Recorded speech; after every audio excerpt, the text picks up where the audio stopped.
Hi, Kevin Coop here, and this is FaceTime with the Content Guy. There was an op-ed story that ran in the New York Times the other day that I think represented sort of a fundamental misunderstanding of what the whole digital revolution means to a lot of different people. And while this particular piece wasn't talking about retailing, wasn't talking about manufacturing, wasn't really talking about marketing, I think some of the attitudes in it could sort of bleed into other disciplines, and therefore I think it's worth paying attention to.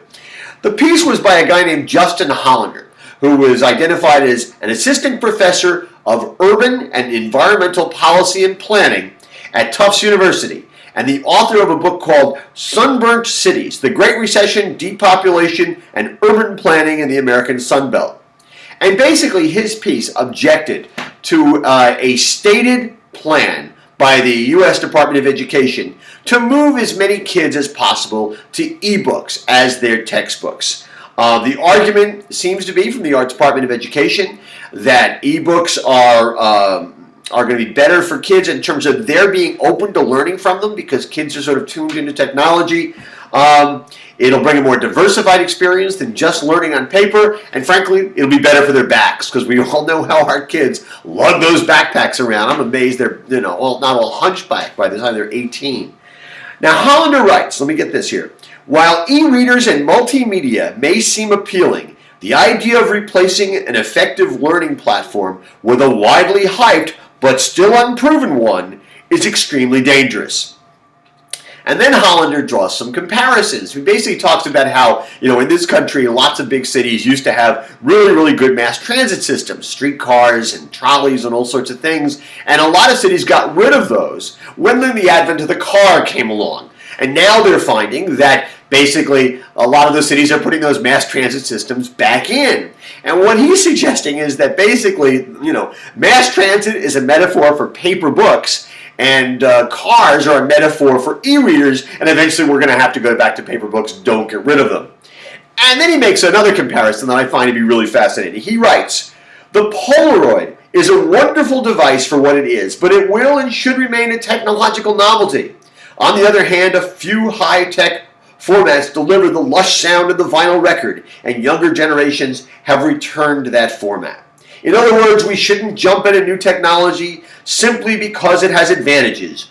Only time and study will reveal its disadvantage and show the value of what we left behind.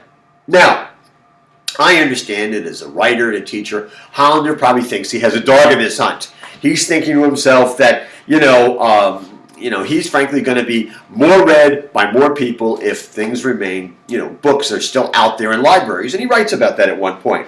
And listen, he's got a pretty good resume. I'm just the co-writer of a book about the movies and a summertime team teacher at Portland State University. I don't have his credentials. But give me a break. I'm just not buying it. I mean, first of all, I'm astounded by the idea that he would say that e-readers and multimedia are basically are widely hyped, but it's still unproven. I mean, come on, isn't he paying attention to how people are absorbing information today?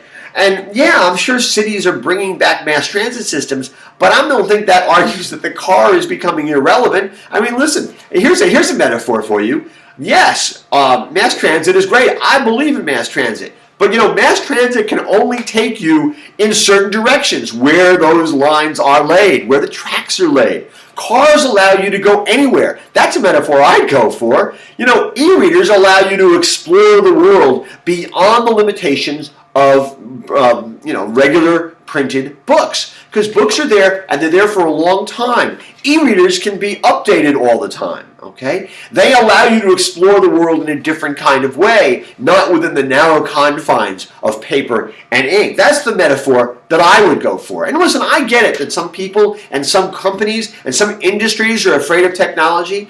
I get it that for a lot of people, what's going on today is a little bit scary, and that leaders sometimes will sit there and say, well, I'll change if I have to, but they're going to have to drag me into it kicking and screaming. Except that's no way to show leadership in a company. That's no way to show leadership in the kind of consumer society in which we live, and it's no way to show leadership in the world in which we live.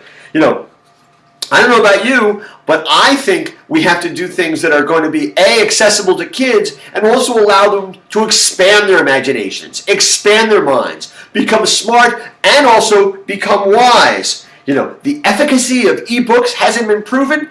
Give me a break. I'm just not buying it. And I don't think a lot of other people are either. Anyway, that's what's on my mind this Thursday morning, and as always, I want to hear what's on your mind.